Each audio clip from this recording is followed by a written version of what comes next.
Assalamualaikum warahmatullahi wabarakatuh. Di sini saya akan menjelaskan tentang materi perawatan motor dan generator.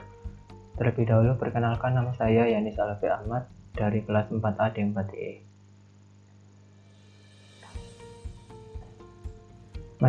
Mesin listrik terdiri dari mesin statis dan dinamis. Berikut contoh gambar mesin listrik statis dan dinamis.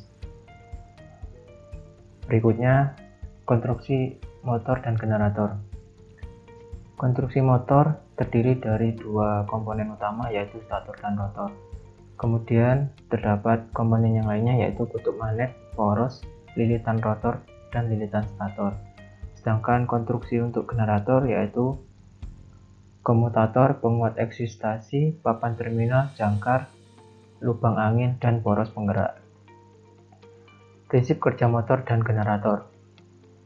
Untuk prinsip motor, untuk gambar yang sebelah kiri, aliran arus di dalam penghantar yang berada di dalam pengaruh medan magnet akan menghasilkan gerakan. Sedangkan untuk prinsip kerja generator, ada gambar di sebelah kanan, medan magnet dan gerakan sepotong penghantar yang dialiri arus akan menimbulkan tegangan.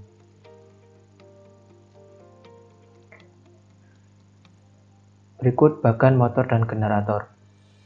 Untuk motor dan generator jenis AC terdiri dari dua jenis, yaitu sinkron, motor AC sinkron dan motor AC induksi.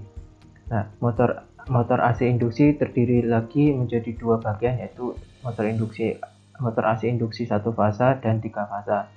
Sedangkan untuk motor dan generator DC terdiri dari dua jenis, penguat terpisah dan penguat sendiri. Nah, sedangkan untuk motor dan generator DC penguat sendiri terdiri dari dua, yaitu seri dan shunt, dan juga kompon. Kompon itu gabungan antara motor DC seri dan shunt. Pemeliharaan motor dan generator. Analisis kerusakan motor sebaiknya diawali dengan mendengar atau inspeksi visual. Pertama, periksalah motor dari kerusakan yang mudah terlihat, misalnya pecahnya belt, cangkang motor, lubang tangkai rotor yang menciut atau membeku, atau belitan kawat yang terbakar. Yang kedua, suara berisik motor atau lubang tangkai rotor yang membeku biasanya menjadi tanda-tanda utama dari kerusakan bearing. Yang ketiga, periksa motor dari adanya kerusakan bearing dengan cara memutar tangkai rotor, kemudian cobalah untuk menggerakkan tangkai rotor tersebut naik turun. Tangkai rotor yang tidak berputar terasa seret atau bermasalah saat bergerak mungkin mengindikasikan adanya kerusakan bearing. Teknik dasar yang digunakan dalam pemeriksaan motor listrik ada 4. Yang pertama yaitu magometer, pengujian lilitan jangkar, yang ketiga pengukuran arus, dan yang keempat tes lem.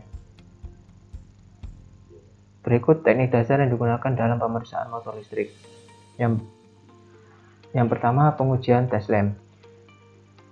Yang harus dilakukan adalah mengecek kerusakan rangkaian seperti mengalami ground, hubung pendek, dan rangkaian terbuka. Yang kedua, hasil ground yang buruk akan menginsulasi hubungan kawat antara stator dan bel peringatan. Yang ketiga, motor yang mempunyai ground winding mungkin disebabkan oleh reaksi sekring, panas berlebih, atau kekurangan daya. Shock dapat disebabkan oleh motor yang mengalami pertanahan atau grounded. Dan yang terakhir, oleh karena itu perawatan harus sering dilakukan saat pengecekan grounded motor. Teknik dasar yang digunakan dalam pemeriksaan motor listrik. Yang pertama, ada pengujian tes lem. Sebelum teknisi mencoba motor, ia sebaiknya mengetes terlebih dahulu motornya untuk mengecek kerusakan rangkaian, seperti rangkaian yang mengalami ground, hubungan pendek, dan rangkaian terbuka. Dalam penjelasan sebelumnya, hasil grounded dari winding membuat kontak elektrikal dengan semua bagian berbahan metal di motor tersebut. Hasil grounded yang buruk akan menginsulasi hubungan kawat antara stator dan bel peringatan. Motor yang mempunyai ground winding mungkin disebabkan oleh reaksi sekring, panas berlebih, atau kekurangan daya. Untuk mengecek motor dari pertanahan, hubungan sebuah LED tes lampu dengan salah satu dari LED motor, kemudian Sambungkan tes lem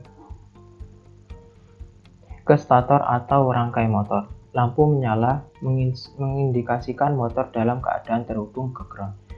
Pada gambar yang sebelah kiri, mengilustrasikan prosedur pengecekan ini, rangkaian terbuka menyebabkan berhentinya pergerakan motor karena aliran arus terhenti, motor tidak akan berjalan dengan rangkaian terbuka. Biasanya, jika salah satu dari 3 fase terbuka, maka motor tidak akan bergerak. Untuk menentukan apakah ada rangkaian terbuka di motor tersebut, hubungkan tes lem LED ke kawat lead motor. Jika lampu tidak menyala, itu berarti ada rangkaian terbuka di dalam motor. Namun, jika lampu menyala, maka rangkaian tersebut tertutup dengan baik. Lihat gambar yang sebelah kanan. Mengilustrasikan prosedur ini, sirkuit pendek di motor disebabkan oleh kerusakan di motor karena 2 kawat di motor terhubung dan menyebabkan hubungan arus pendek atau korsleting.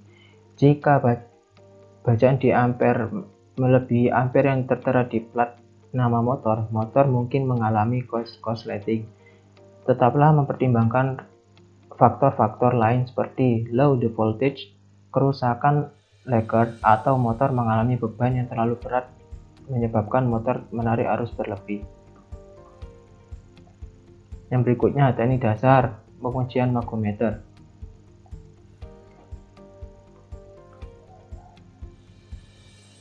Cara lain untuk mengecek field winding untuk hubungan pendek adalah membongkar motor dan memberikan voltase kecil di stator winding. Setiap koil sekarang berfungsi sebagai elektromagnet. Yang pertama, motor yang mengalami ground akan terbaca sebagai 0 atau sekitar 0. Motor yang mengalami open circuit akan menunjukkan angka tinggi di magometer. Yang gambar sebelah kiri yaitu pengujian ground dan yang sebelah kanan pengujian open circuit. Teknik dasar digunakan dalam pemeriksaan motor listrik. Pengujian lilitan jangkar. Percobaan untuk mengecek apakah lilitan jangkar berfungsi dengan baik, tidak ada yang putus atau hubung singkat dengan inti jangkarnya. Alirkan listrik DC melalui komutator dekat sebuah kompas dengan jangkar. Melakukan pengamatan jarum kompas akan berputar ke arah jangkar. Yang ketiga, hal ini membuktikan adanya medan elektromagnet pada jangkar, artinya lilitan jangkar berfungsi baik. Yang keempat, tetapi jika jarum kompas diam tidak bereaksi, artinya tidak terjadi elektromagnet karena pelitan putus atau hubung singkat ke inti jangkar. Pemeliharaan generator. Pemeliharaan generator yang pertama, pemeliharaan dan perbaikan generator hampir sama dengan pemeliharaan motor listrik. Masalah utama pada generator ialah terbakarnya sekring, regulator tidak bekerja, output tegangan rendah atau tinggi, tegangannya tidak stabil, atau disebut juga berfluktuasi. Yang ketiga yaitu prosedur pertama, lakukan pemeriksaan visual terhadap konektor, terminal-terminal terhadap karet atau terkontaminasi dengan cairan debu dan lain-lain. Pemeliharaan generator ada 4, yaitu pengujian hubungan singkat, pengujian regulator, pembongkaran generator, dan perawatan bearing. Pengujian hubung singkat yaitu mematikan catu daya ditambah ukur resistansi terminal yang dicurigai, menghasilkan jika nilai resistansi 0 maka terjadi hubung singkat. Sebaliknya, jika nilai resistansi sangat besar maka ini berarti sambungan tersebut terbuka. Berikut pemilihan generator pengujian hubungan singkat.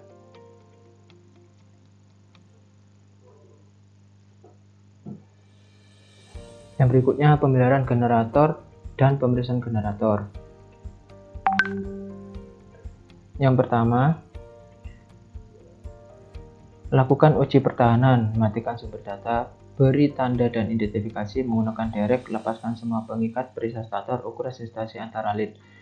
Kerusakan juga sering terjadi pada diode generator, oleh sebab itu lakukan juga mengecekkan resistansi pada diode. Jika rusak atau terbakar, terhubung singkat atau terbuka, ganti dengan yang baru.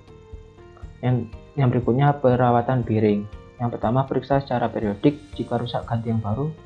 Kemudian gunakan cakram yang sesuai untuk pencabutan bearing. Jika ganti pelumas di dalam bearing dengan yang baru, isikan pelumas yang baru melalui lubang tutup. Pemeliharaan preventif, pemeliharaan terhadap kotoran dan debu, pemeriksaan poros, pemeriksaan muat dan baut. Berikut pemeliharaan preventif berkala. Pemeliharaan terbagi menjadi repulsif dan kontaminasi. Pemeliharaan kontaminasi dan repulsif. Pemeliharaan terdiri dari penggantian bearing, penggantian oli, dan pembersihan motor, sedangkan kontaminasi terdiri dari debu dan karat.